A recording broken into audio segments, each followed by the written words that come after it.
Hey, Tomas here. Welcome to video number 3 in the Clinic Success Academy. By the end of this video, you're going to understand the 3-stage cascade that determines whether a patient trusts you before you've even finished your second sentence, and the practical signals to use at each stage, whether you're in person or on the phone. Let's get into it. Here's what I want you to hold on to as we go. The trust verdict is mostly in before you speak. And that's the thesis. And once you understand the mechanism behind it, you're going to see your entire front of house, front desk, receptionists entirely differently. Let me talk you through how exactly trust forms. Not the theory, the actual sequence, layer by layer. Patients form a trust verdict in the first 3 layers, and all 3 fire before you've even finished your second sentence. Layer 1 is the fraction of a second. Not the first second, the fraction. Before any words, before any handshake, before any, how can I help you today? The patient has already read your face. A frustrated expression, a distracted expression, even just a concentrating expression that reads as tense. Before drop, trust, before hello. Now the patient doesn't actually know you're thinking hard about the schedule. They only see I'm not welcomed. And that's the first data point that they file. And that data point is sticky. Layer 2 is the first 7 seconds. Now you have 7 seconds. Appearance, posture, tone, eye contact, body language.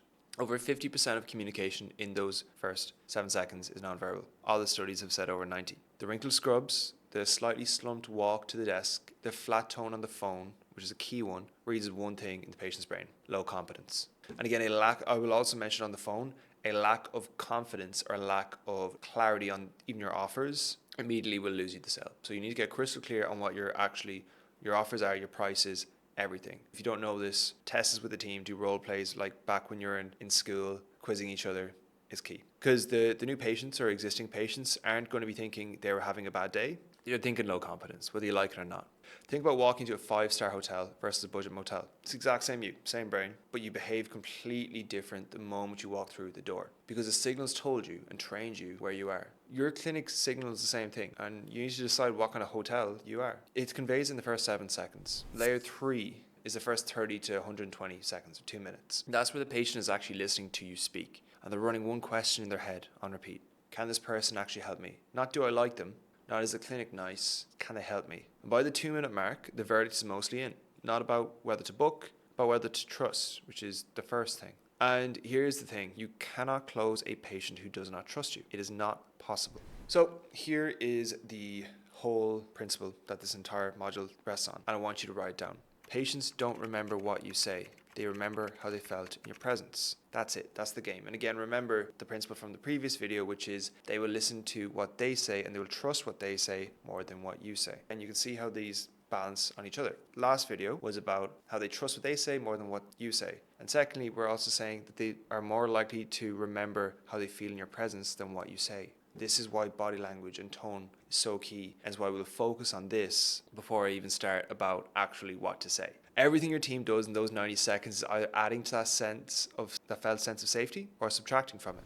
Now, for owners watching this, what this means in practice is that every person that touches the patient before you do is already shaping the trust verdict on your behalf. Your front desk isn't just relaying messages, they're making the first impression. They're setting the trust ceiling for the entire appointment. And here's what most clinic owners don't realize. The cases that don't close, the patients who needed to think about it, who didn't rebook, who said price was the issue, in the majority of those cases, it wasn't the price. The trust ceiling was set too low in the first 90 seconds. And no amount of good clinical work later in the appointment could fully recover it. You can raise the ceiling after a poor start, but you can't raise it past where the Cascade sets it. This is exactly why most clinics have a sales problem, not a marketing problem. We can pour more leads into a well-run funnel and the clinic will still struggle if the first human interaction loses the trust. Every 30 to 50% of revenue sitting uncaptured in your existing lead volume is sitting right here in the first 90 seconds, first minute and a half of every patient touch point. Now, translating this over to the phone, here's the part where most clinics training completely misses. Because most training assumes that the patient just walks in. But in reality, your team is probably working the phone first. For a lot of you, your patients, their first impression of the clinic is actually formed before they even see it.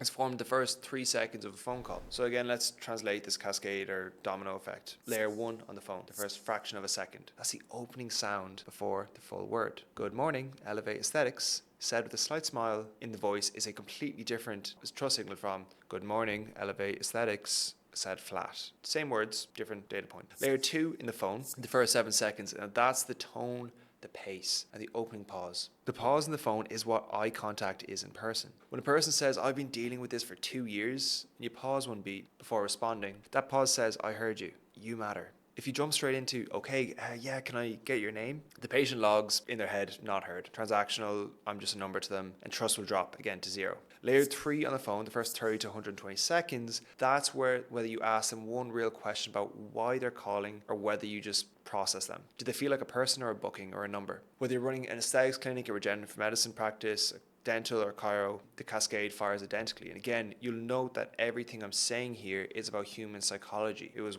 true 2,000 years ago, it'll be true 2,000 years from now. The psychology will not change. This is why I'm starting this whole trust module with this video, because the predictable patient engine, the system that we install, is built so that the first 90 seconds of every patient touch point is engineered to win, not left to chance. We don't assume your team will naturally be warm or remember to pause. We build the behaviors in, we drill them, because when this part of the system works, everything downstream, the consult, the case acceptance, the rebook, works at a higher rate. Again, most clinics we look at have 30 to 50% more revenue, or more importantly, profit, available in the exact same leads that they're already paying for. The fix isn't more ad spend out of the gate, although our goal is for this to be so wildly profitable that you want to do so. The fix is here, in the signals your team is already broadcasting before they've said a single clinical word. And that's what this module is designed to change. We'll reference this video again across multiple other videos in the Academy. When we get into the 4-part intro call, discovery questions, and failed open pivot, all of that assumes this foundation is in place. This is video number 3 for a reason. Again, it's the foundation of everything else. To recap, here's what we covered today. Number 1, trust is decided in 3 cascading layers before you finish speaking. Firstly, a fraction of a second. Secondly, the 7 seconds. And thirdly, between 30 to 120 seconds. By 2 minutes, the verdict is mostly in. Mentally cue down what actually happens in those 3 stages. Secondly, patients don't remember what you say. They remember how they felt. That's the mechanism. Your front desk sets that felt experience, not you as the provider or the owner. The owner implication is real because the front desk is representing the business. Thirdly, on the phone, the cascade translates directly. Tone replaces facial expression. The pause replaces eye contact. The first 3 exchanges decide whether the patient felt heard or processed. Again, I like to always finish these videos with an easy, actionable way you can implement this in your clinic. So tomorrow morning, I want you to record yourself answering the phone. Just one call or a practice run if it's easier with another team member. Listen back and score yourself on 3 things. Did you smile audibly before the first word? Did you pause after the patient spoke before responding? Did you ask one real question about why they were calling before moving to scheduling? 3 points, score yourself out of 3, and that's your starting line. If you want to, feel free to drop your recording as a Google Drive folder into our Slack channel, ping us and ask for feedback. We're always here to help with the in-clinic side of things as well. So I'll also throw in a free quick team drill to run this week. It takes about 5 minutes. Have each team member record themselves saying, hi, this is clinic name. How can I help you today? 3 times. Once flat, once warm, once smiling with a breath first. And then play all 3 back together. And I can guarantee the third will win every time, and you'll have a real concrete reason as to why you should do this. And once the team hears the difference in their own voice, they won't unhear it. That's the drill. Just 3 recordings. It takes 5 minutes. Bounce it off each other and compare it and actually hear the impact that this will make. And your team will immediately understand the cascade faster than any explanation that I can give. Because again, as we said in the last video, people will remember what they say more than they'll remember what you say. That being said, I'll see you in the next video.